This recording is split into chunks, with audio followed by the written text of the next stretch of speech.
Good morning and welcome to the Sunday service of the Unitarian Universalist Fellowship of San Miguel de Allende. We are glad to be together again in person and on Zoom. This is a place where we can bring our whole imperfect selves. And today, and most important, meet with acceptance and love, and meet with other imperfect selves. We are glad to be together again. As you can read from the program, I am not Cathy Cánepa, and I am not posing as Cathy Cánepa. My name is Bill Dalsimer. Cathy, who is to be our service leader, and Dan Neuspiel, who is going to deliver our service today, were delayed in the United States, and after 2 hours sitting in a plane, they were asked to disembark. Now I understand they're in the air and they'll be back with us. Unfortunately, Cathy and Dan will not be with us in person today. But we owe our deep debt of gratitude to Cathy for pulling this service together. And the words that I speak are her words.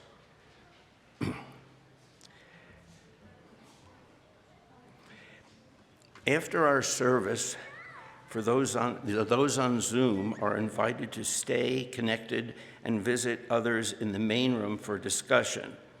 Those of us who are here at the Aldea can join us for coffee and cookies downstairs. Now, if we have any visitors today, I'd ask you to stand so we can acknowledge you and see who you are and meet you for coffee afterwards. Thank you so much for joining us, and we hope you'll visit us again many times.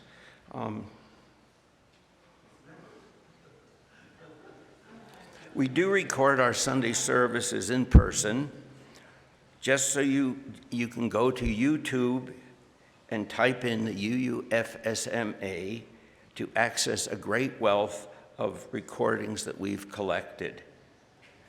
Now, one important announcement. We need people to volunteer for the Cookie Brigade to provide cookies for our coffee hour after service. This is a very important activity, and some of you who make cookies or eat cookies or buy cookies will bring them and offer them for the coffee hour in the future. We thank you. Finally, please check your order of service for our website, UUFSMA.org,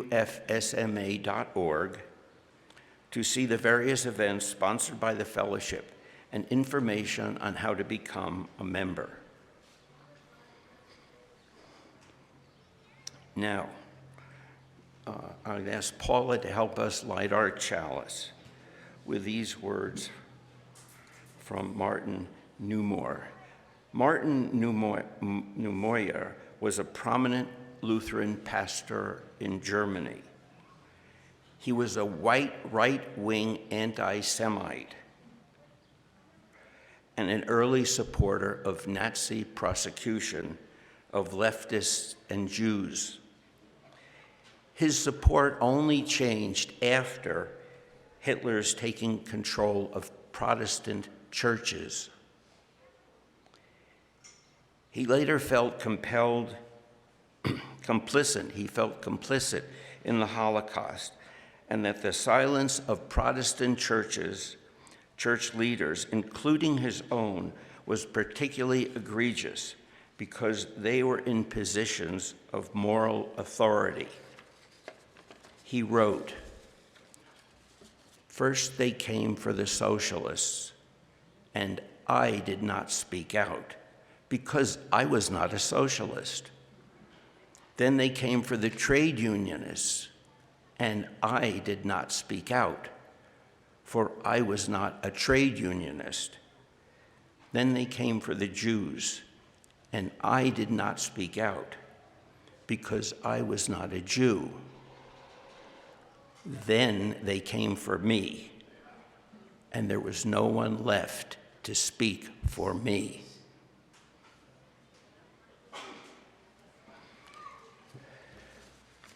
We light this chalice as a symbol of our oneness in spirit.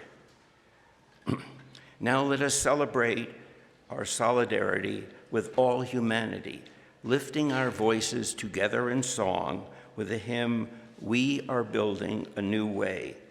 I invite you to rise in body or spirit and stand remaining for the covenant. The words for our hymn, "We Are Building a New Way," will appear on your screen.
Now, please join together in reciting this fellow's unique covenant, first in English and then in Spanish, with Miguel Angel leading us in Spanish. We respect the independent web of life and work for a just and peaceful world. We encourage the search for truth and meaning, strive in our passion in our relationships, and seek values that will benefit our lives and the lives of others. This is our covenant. Respetamos todos los estilos de vida dentro de su red interdependiente y trabajamos por un mundo justo y pacífico. Alentamos la búsqueda de la verdad y la comprensión total. Nos esforzamos por mantener compasión en nuestras relaciones y buscamos valores que beneficien nuestras vidas y las vidas de los demás. Este es nuestro convenio. You may be seated.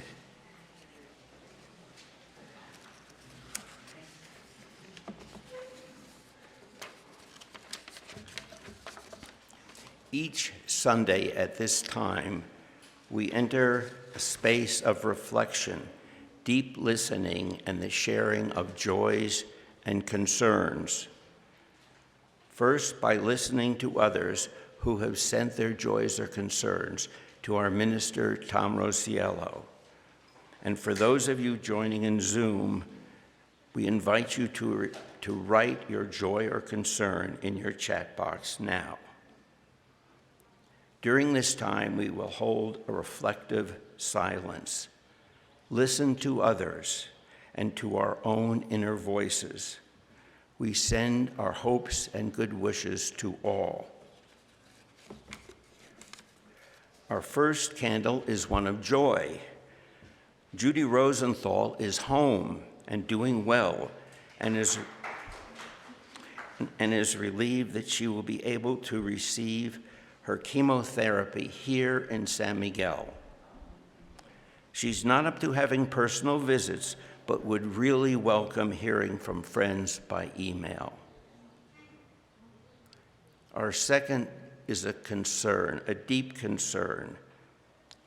So many of you, particularly all in Mis Hermanas, have written to us about this. We light a candle of support and concern for Donna Schubrooks.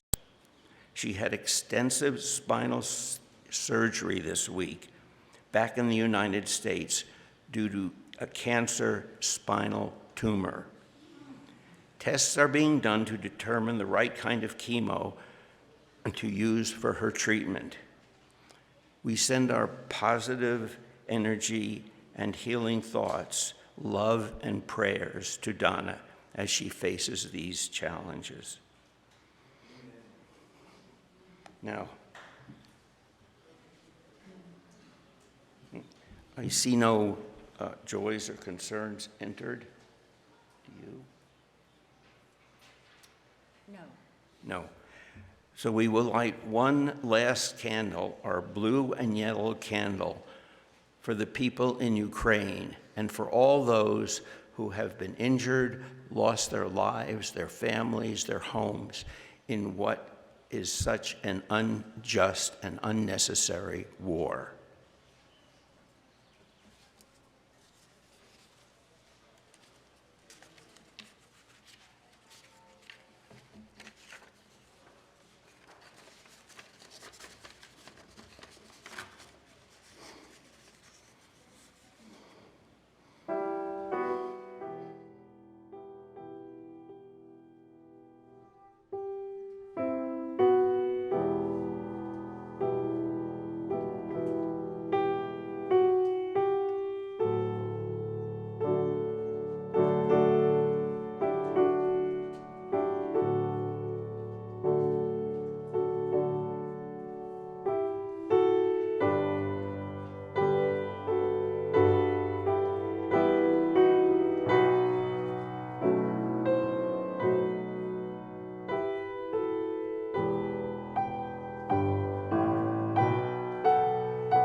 Please join in responsive reading number 662 in your hymnal.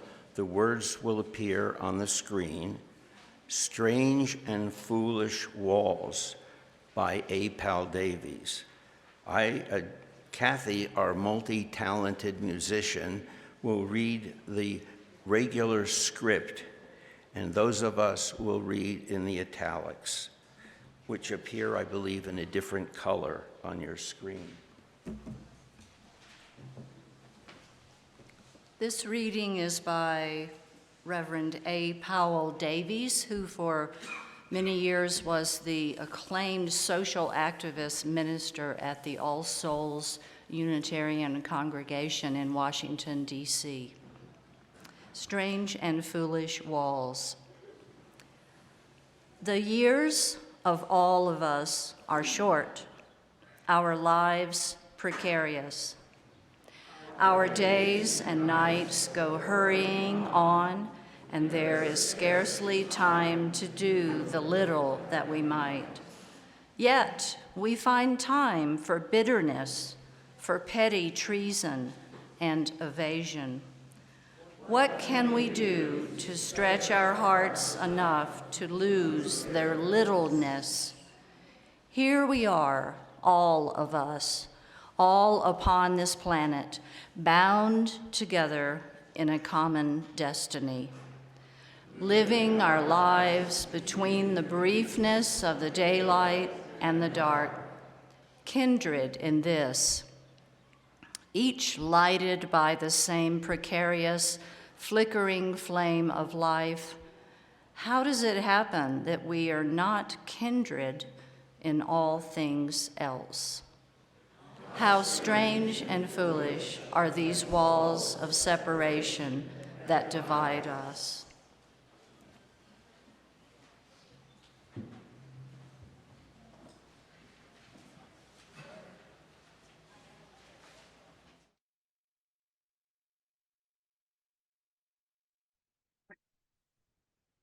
Good morning. I'd like to start in the momentous year of 1938. In March, Germany annexed Austria. 6 months later, Hitler annexed the Sudetenland, a mainly German-speaking part of Czechoslovakia. On the night of November 9th, the Nazis destroyed synagogues and shop windows of Jewish-owned stores throughout Germany and Austria, an action known as Kristallnacht, or Night of Broken Glass. Several months later, in early 1939, in a small village in Czechoslovakia, not far from the Austrian border, a Jewish family was growing increasingly concerned about the spread of Nazi control and rising anti-Semitism. 2 sons in their 20s decided to flee the country. Their parents and 18-year-old sister remained behind. Hitler invaded Czechoslovakia the next day. One of the sons was my father. More on this story later. Anti-Semitism is a form of racism defined by prejudice against or hatred of Jews.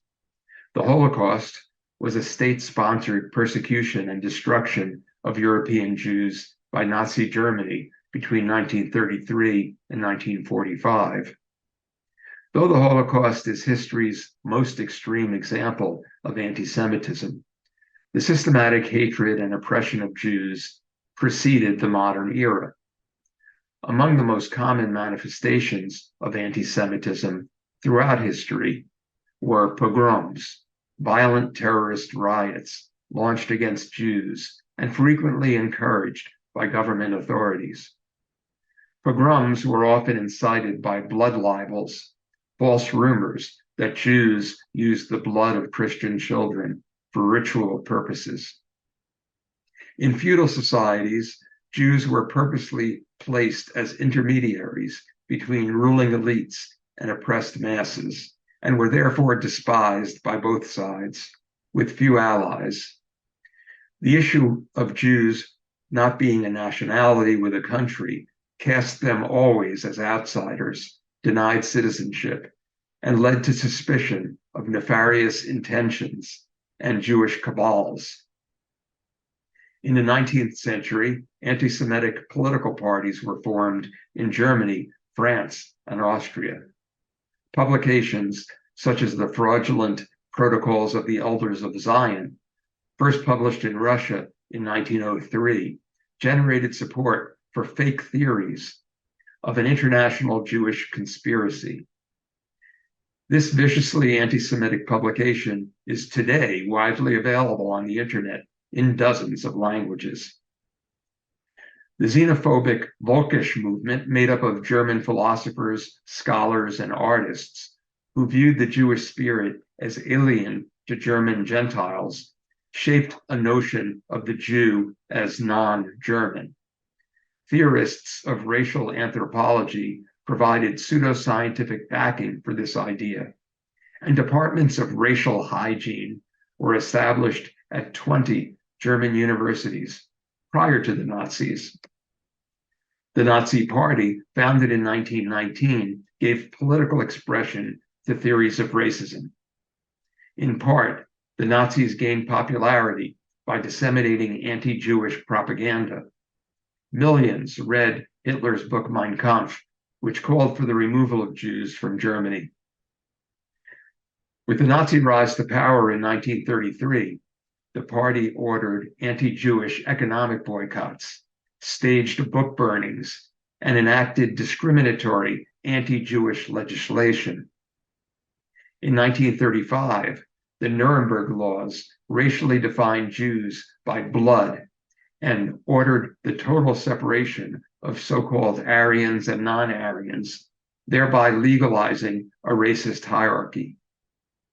The Nazis proudly used US racial segregation laws as their models, but they admitted that their definition of Jewishness was far less stringent than most Jim Crow laws, which defined Blackness by a single drop of African American blood. Meanwhile, rampant anti-Semitism in the US blocked the immigration of Jewish refugees from Nazi Germany. Back to my family story.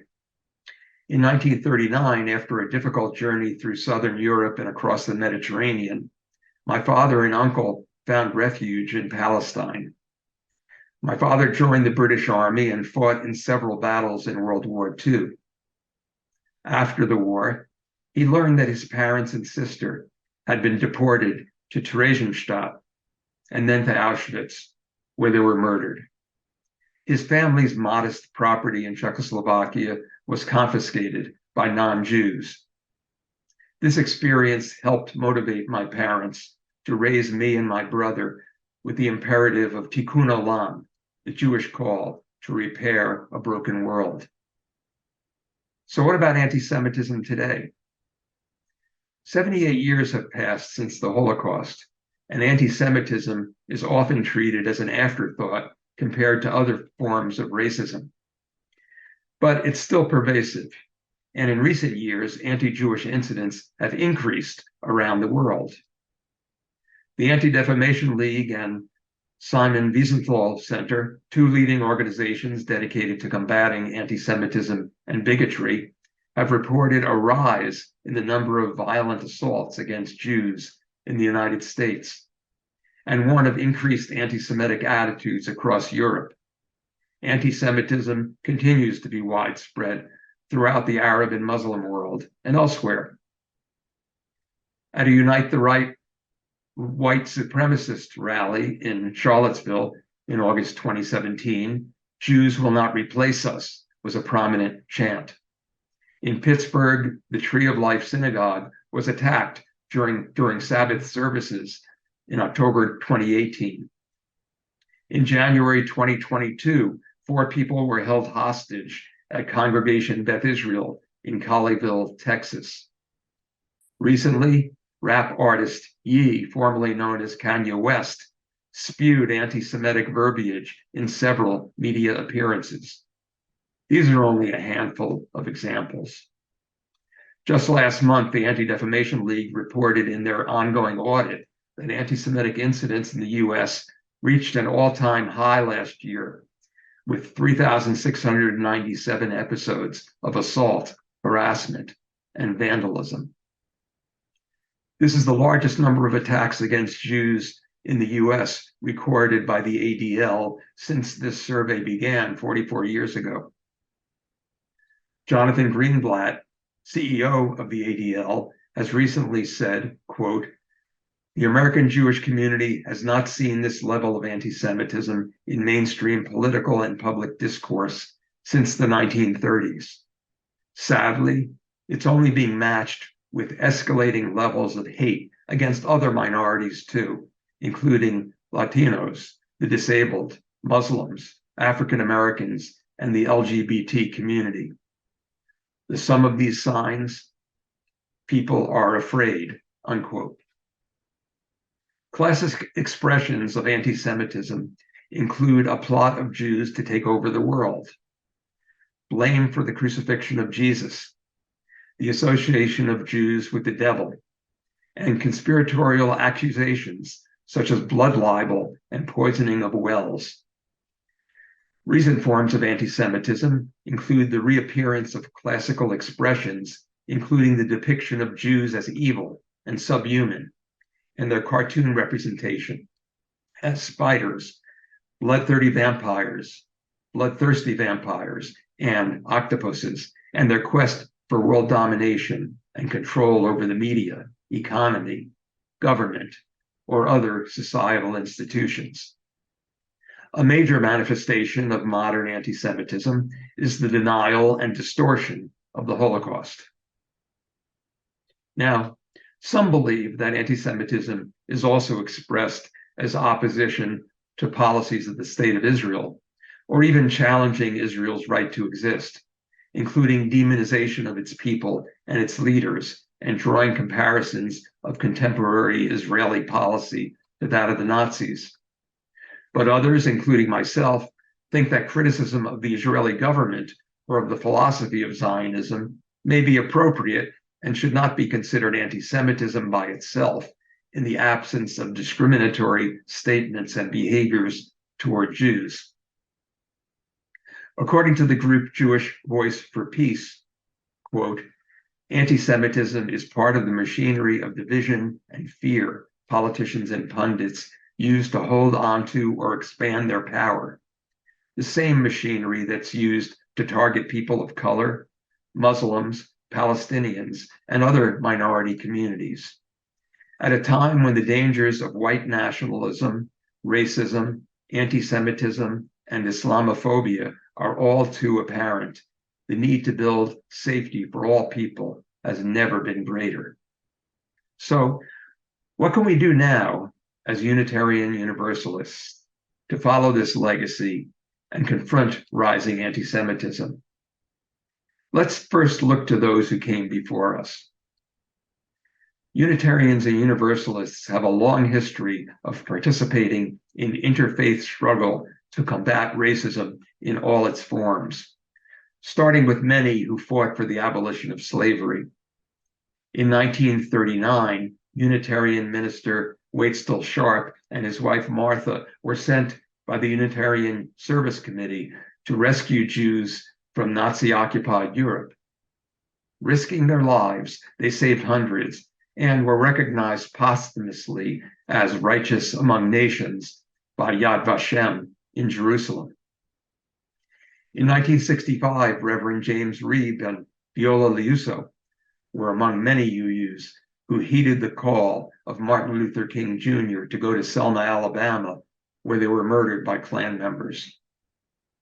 More recently, in response to the 2022 anti-Semitic attack in Colleyville, Texas, that I mentioned earlier, the Unitarian Universalist Association stated, quote, "This is a time to lift up and strengthen the life-giving power of community, as demonstrated by the rabbis, imams, and leaders of other faiths who came together to demonstrate their unity.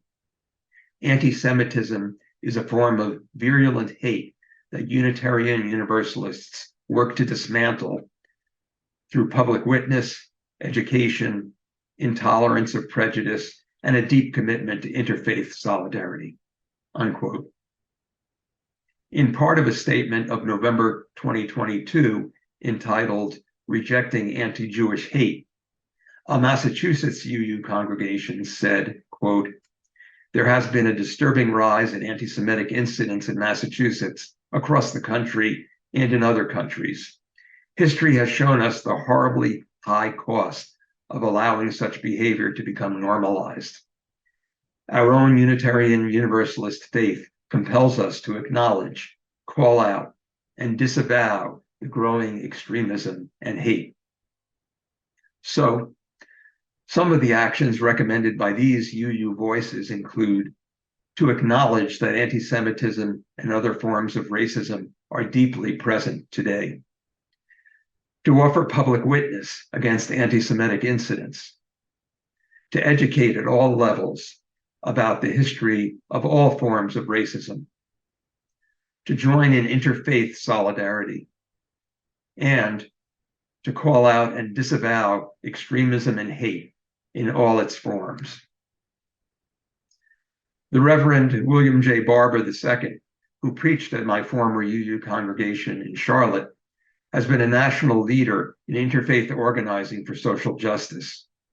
He said, quote, "Only a fusion coalition representing all the people in any place could push a moral agenda over and against the interests of the powerful. But such coalitions are never possible without radical patience and stubborn persistence. We were Black, white, and brown, women and men, rich and poor, gay and straight, documented and undocumented, employed and unemployed, doctors and patients, people of faith and people who struggle with faith. All of our faiths made clear that the codification of hate is never righteous," unquote. Several European countries have done a lot in recent decades to remind their citizens of the dangerous consequences of anti-Semitism, including public plaques and sculptures, exhibits, and educational curricula on the Holocaust for all ages. Though it must be said that while most German cities commemorate the victims of the Nazi period, there are no significant monuments to the thousands of victims of German colonialism in Africa in the early 1900s. Meanwhile, in the US, many states are now going in the opposite direction by banning books and prohibiting teaching about our country's legacy of racism, as well as blocking teaching about sexuality and gender diversity with so-called anti-woke laws. Nazi hunter and Holocaust survivor Simon Wiesenthal said, quote, "For your benefit, learn from our tragedy. It's not a written law that the next victims must be Jews. It can also be other people. We saw it begin in Germany with Jews, but many from more than 20 other nations were also murdered. When I started this work, I said to myself, I will look for the murderers of all the victims, not only the Jewish victims. I will fight for justice. Survival is a privilege which entails obligations. I am forever asking myself what I can do for those who have not survived. The answer I have found for myself, and which need not necessarily be the answer for every survivor, is I want to be their mouthpiece. I want to keep their memory alive, to make sure the dead live on in that memory," unquote. As a child, I was greatly influenced by Rabbi Joachim Prinz, who led the largest Jewish congregation in Newark, where we lived. Prinz had been a young rabbi in Berlin during the rise of Hitler, and he suffered persecution and arrests there before escaping to the US. He was a national leader in the civil rights movement and was a speaker immediately preceding Dr. Martin Luther King Jr. at the 1963 March on Washington, where he explained that the most important thing he learned as a rabbi under Hitler was that bigotry and hatred are not the most urgent problem. Prince continued that the most urgent, the most disgraceful, the most shameful, and the most tragic problem is silence in the face of injustice. My family and I were regular visitors to a variety of different congregations in Newark, but my favorite services were led by Rabbi Prince, whose sermons were always thrilling and motivating calls to advocacy and action. His oratory helped to solidify my commitment to social justice. For me today, part of that commitment is bearing witness to the Holocaust, not as a historic relic, but as a warning of where current oppressive ideologies and policies can lead. So, in the spirit of Tikkun Olam, let us all be vigilant as we go forth today in calling out anti-Semitism and other ideologies that conflict with our UU principles of interconnectedness and our respect for the inherent worth and dignity of every person. May it be so.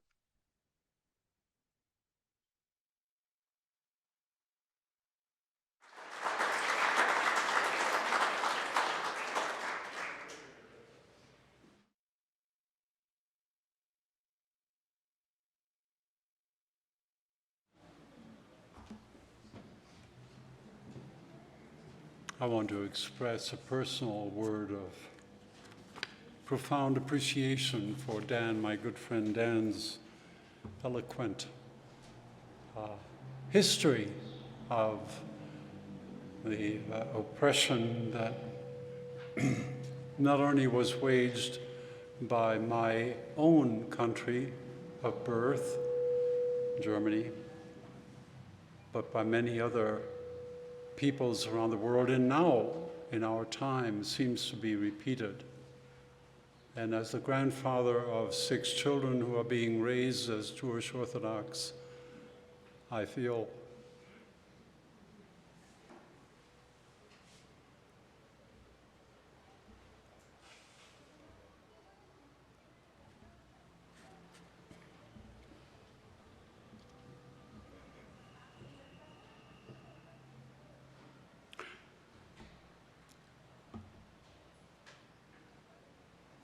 as Unitarian Universalists, we care a lot.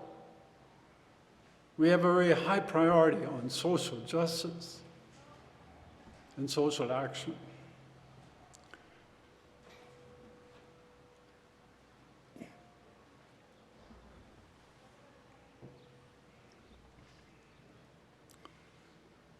Aside from our traditional financial support to very needy organizations and causes, i.e. giving grants to NGOs that work tirelessly to help improve, if not transform, the lives of people profoundly less fortunate than we are, our fellowship sponsors quarterly Blue Plate specials, where the money that we place into the collection plate goes to carefully vetted local organizations that do not receive ongoing funding from our fellowship. Today, one of those quarterly offerings, which I believe is for the first time, will go for the San Miguel Audubon Society and their multiple programs. I'd like to share just a few of their programs. Yes, in 2008, they began by monthly bird walks, and by observing the birds that they saw here in San Miguel, they reported it regularly to the Cornell University Ornithology Lab for data recordings and for education and conservation efforts. Then in 2015, the local Audubon Society really started taking off. They began with their first program of Niños y Naturaleza. This ongoing environmental education and empowerment program is for children in the 3rd to the 5th grade, currently serving 180 children at least once a month to deepen their connection to the natural sciences, to the arts, to gardening and environmental stewardship activities throughout this community. In 2016, in the next year, Parque Juarez Pollinator Education and Demonstration Garden, that I'm sure most of you are familiar with, was founded. This familiar project started as a learning endeavor for children within the Niños y Naturaleza program, who, with about 90 children at the beginning, planting the first section of the garden as a way to teach them about the radical depletion of pollination and how they, the kids, could help animal pollinators thrive. And since then, volunteers have been tending and enlarging the garden, including signage encouraging people throughout the park to plant pollinate nectar-producing plants into their gardens, their rooftops, and their patios. Every Thursday, by the way, every Thursday morning at 9:30, volunteers gather, planting, pruning, digging, etc. And you can, if you're interested, you can join our very own Joan Wolfe every Thursday at 9:30 at the pollinator garden. It's a wonderful project. And if you haven't been there, you ought to go, because the signage is very explicit, and it really helped me understand what I need to put into my own garden. In 2021, just 2 years ago, Save the Trees campaign was started by the Audubon Society. As you know, trees are such a vital part of any healthy, thriving environment.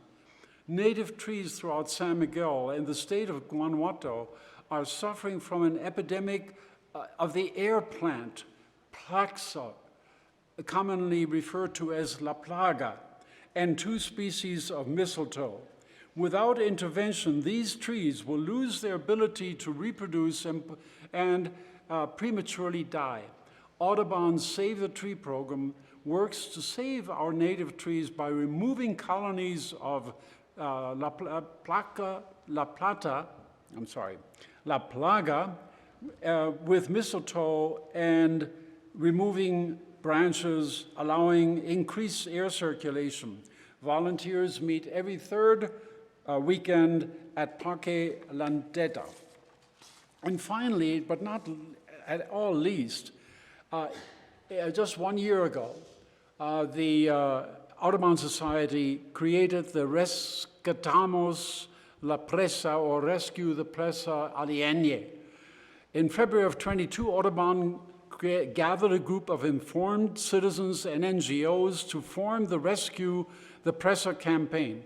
I know most of you are knowledgeable about the Liria infestation covering much of the lake, caused largely by heavy rains, massive inflow of raw sewage and fertilizer flow-offs, and inadequate water management systems. Audubon's campaign seeks firstly to inform the public about such causes and impacts of the infestation, increasing awareness of a healthy presa's value to the entire community, and secure funding for the extraction of the lirio and developing a long-term management plan for this wonderful lake that could become a resource. Your contribution to this quarter's Blue Plate Special will now be gratefully received.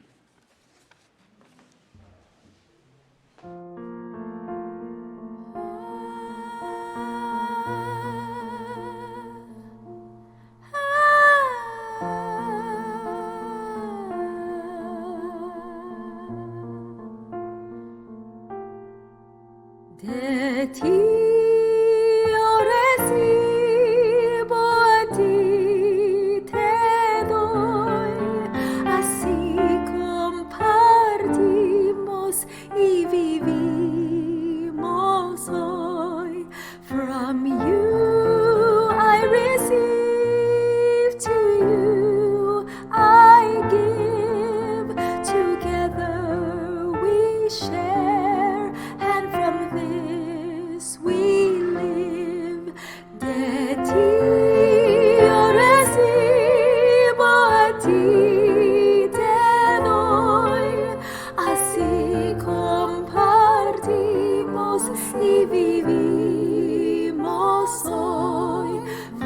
you I receive, to you I give. Together we share, and from this we live.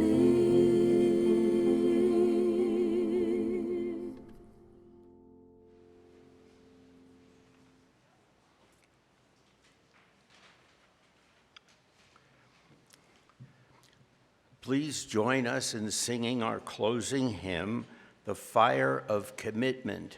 The words will appear on the screen, and you'll find that the lyrics read from the bottom up, a real challenge for us. So this is the challenge of the momentary commitment, is to raise your voices together and read from the bottom up. You may rise as you are willing and able.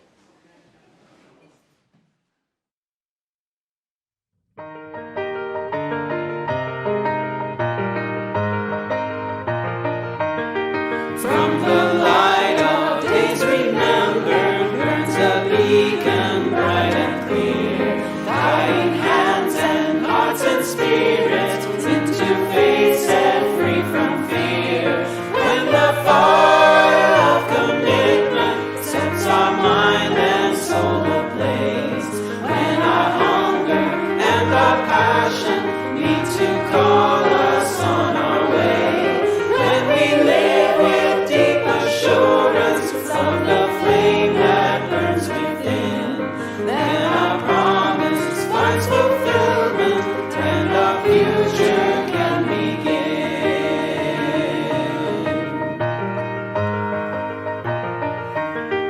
From the stories of our living rings a song both brave and free, calling pilgrims still to witness to the life of liberty.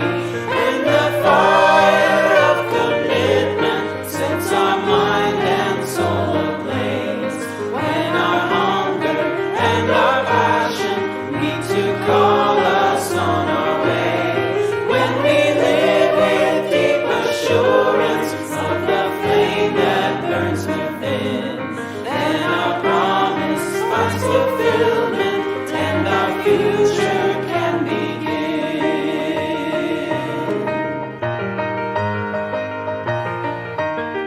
From the dreams of youthful vision comes a new prophetic voice, which demands a deeper justice built by our courageous choice. When the fire of commitment sets our mind and soul ablaze, when our hunger and our passion meet to call us on our way, when we live with deep assurance of the flame that burns within, then our promise finds fulfillment and our future can begin.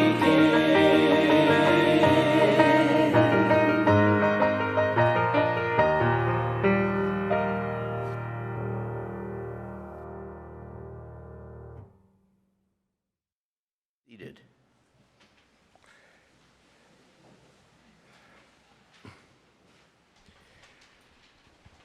Our closing words are those by Emma Goldman. Someday, men and women will rise. They will reach the mountain peak. They will meet big and strong and free, ready to receive, to partake, and to bask in the golden rays of love. What fancy, what imagination, what poetic genius can foresee the potentialities of such a force in the life of men and women? In 1939, months after Kristallnacht, lyricist Yip Harburg and composer Harold Arlen published a song about hope, that bad times will be over one day. Harburg was the son of Russian Jewish immigrants, and Harold Arlen's family were Jewish immigrants from Vilna, Lithuania. Please enjoy their genius. Over the Rainbow is our prelude, and let it keep the flame of hope alive within us in the coming weeks.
Thank you all for coming.